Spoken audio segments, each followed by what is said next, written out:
my name is Maliha. I got 10 grade 9s in my GCSEs, and here is how you can utilize your GCSE marks if you want to get all 9s in the real thing. First of all, I just want to say to any current subscribers, I'm sorry that I disappeared for 2 months straight. I just started medical school and the workload is like really intense. But I'm back now and I will be trying to upload consistently again from now on. Anyway, I don't want to waffle too much, so let's just go straight into it. Before the mocks, what you want to do is you want to plan out your revision timetable first of all. That's really crucial because if you fail to plan, you plan to fail. Hopefully not literally, but you know what I mean. But to make your revision timetable, you're obviously going to need your actual mock exam timetable because you need to know what exams you're going to be having when. That's going to play a major role. So first of all, get like a sheet of paper and write down all of your subjects. List them all out. So your core subjects, English, Math, Science, and then any additional subjects. Then you want to rank them in order of difficulty. Not in order of which ones you like the most and which ones you like the least, because that's not the point. The point is which ones you genuinely find more difficult and which ones you just struggle with the most. Rank them in order of 1 being the most difficult and then,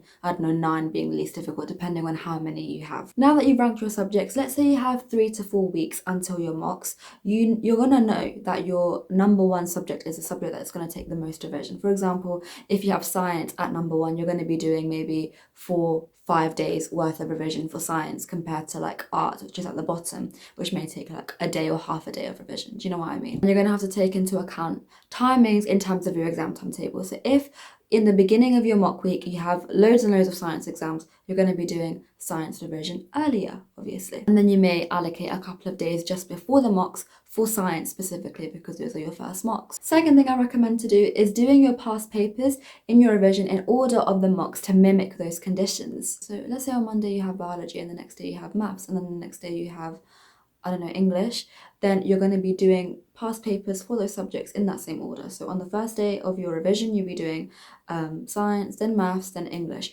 So that's kind of almost prepare you for the mocks. You know how the mocks are preparing you for the GCSEs? You're preparing yourself for the mocks. So it's like double layering of preparation. If you're the kind of person that gets really anxious about exams, you're going to be immersing yourself in that exam condition from the get-go, in your own preparation, in your own revision. The more you condition yourself and condition your brain into thinking, okay, this is not a stressful situation. I mean, it is a stressful situation, obviously, but this is not as scary as it seems, and I'm able to get through it, then your brain is going to stop associating that with such intense fear. So if you're the type of person that panics about exams, this is the way to go. Start mimicking exam conditions now. And what ties into that nicely is don't just be doing your mock papers like anywhere, like in the park or like next to your friend who's watching a movie next to you, playing video games. You want to do it in a quiet spot and in the same spot each time. So again, it almost mimics that exam condition of having quiet and having the same location, same time, same kind of environment. Next, when you're doing past papers,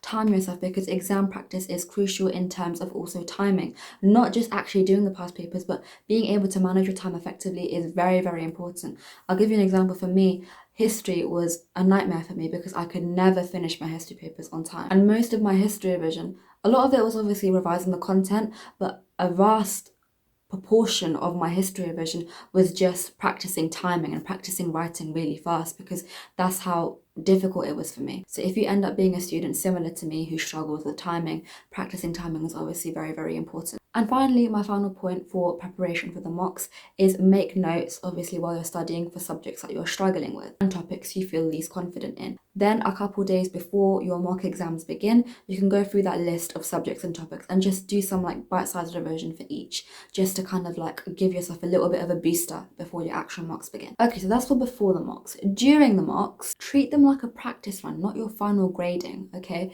This is just the mocks. It's the taster before the actual thing. It's the trailer of the movie. It's not the actual movie. Okay, at this stage, you may not have even learned all of the content. You haven't done enough studying. You haven't developed your study techniques. You haven't done enough exam preparation. So you are not going to be as good in your mocks as you will be in the real thing. If you do happen to do amazingly in your mocks, well, that's good on you. Well done. But if you don't, it's just a practice run and you can learn from it. That's the whole point of it. When you're doing your mock exams, focus on time management. Do not spend too long on one question. This is something I wish I could go back and tell my younger self because I would waffle so much on the first few questions and then run out of time for the last few questions. That was my main issue. Make sure you're looking at the clock, you're focusing on time management, and you're spending an appropriate amount of time on each question. You're not waffling for ages and ages on just one question. Again, because this is a practice run, try out different techniques and strategies for tackling the questions. So for example, I don't know, you could, with English, you could try starting at the back of the paper with the higher mark questions and then getting them done first. So just in case you run out of time in your English paper, you run out of time for the first few questions, which are easier and lower marks. And also, just as you were keeping track of topics and stuff that you were struggling with before the mocks, during the mocks you also want to do the same thing. Keep a mental list at least of subjects that you, I don't know, maybe you ran out of time for, or subjects that you really struggled with, the subjects that you cracked under pressure with, things like that. Just keep mental tabs of it so you know what to go over afterwards. And then finally, after the mocks, review your papers carefully to see and identify patterns in your mistakes. Remember, this is a practice run, so you're supposed to be learning from your mistakes. If you're not learning from your mistakes, then it kind of becomes a little bit pointless. Remember the mental tabs that I told you to keep as well. Use those to identify content gaps, problems with your timing, problems with, I don't know, stress management, or exam technique issues, and then you can start to build on that and then adapt your revision timetable accordingly. And then of course, like I said, you would adjust your revision plan based on what you learned. So during the mocks, you may end up switching around your entire revision timetable. Do you remember at the beginning I told you to make a revision list by ranking your subjects? That ranking may be completely flipped on its head after your mocks. You don't know that, because maybe you would have thought that you were actually really bad at a subject, but then in the mocks you turn out to be really good at it. So that's what I mean. You adjust your revision timetable based on that, and then you go from there. And also learn from your mistakes instead of getting discouraged. As I mentioned many times before, it's just a practice run. Just a couple of extra bits as well. In terms of stress management, if you're the kind of person to get really stressed out over exams, make sure you're giving time to yourself as well. You're not spending endless hours just doing revision. Make sure you take time to look after yourself, eat well, and then talk to friends and family and whoever if you're struggling. Maybe learn a breathing technique as well. For example, like breathing in through your nose, out through your mouth, and breathing out for longer than you breathe in. That way, if you start to panic during the exam, you can do the breathing technique to quickly get yourself under control again, because when panic sets in, you know, the difference between stress and panic. Stress is a good thing because stress will make you it'll make your reaction speeds faster, it'll make you more alert, more aware, it'll help you to pull information out of your brain quicker in some ways. Panic is bad. Panic is the opposite. Panic will make your brain cloud over and it will make your brain all fuzzy. It's not good. So obviously having a breathing technique under your belt would be very good on the day in case you start to panic, and then you can just bring yourself back under control. And if you're panicking about GCSE marks or year 11 in general, make sure to subscribe, because I will be uploading things like step-by-step guides on how to revise, more stuff on how to manage stress, subject-specific revision guides, and more. So subscribe so you don't miss out. That's all from me. If you have any questions, feel free to leave them in the comments, or you can email me. My email is in my channel bio.